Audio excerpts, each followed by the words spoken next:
malaki yung likod. Ito po ay stage 4.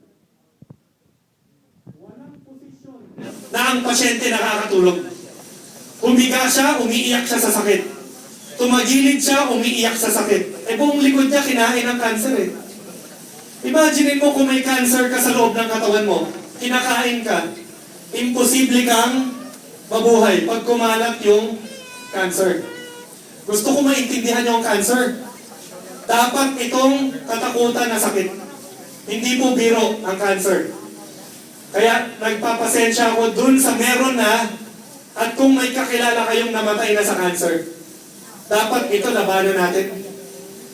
Wala na after ng stage 4 ha. After ng stage 4, patay na yung pasyente eventually. O ano mas gusto nyo? Heart disease o cancer? Wala. Hindi pa ako matatapos sa breast. Meron pa tayong colon. Kinamatay ni Cory Aquino. O ano pang alam yung cancer? Ovaryo, pwede? Cervix. Prostate. Ano pa? Yun, naririnig ko na yung sarili ko.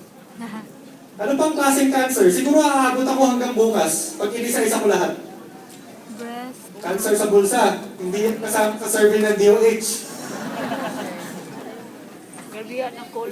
Cancer sa blood. Leukemia. Leukemia, bone cancer, brain cancer, thyroid cancer, cancer sa liver, gallbladder, pancreas, lalamunan, gilagid, dila, utak, lymph node, lymphoma. Ibig sabihin, kung ang cancer hindi uso dati, bakit ngayon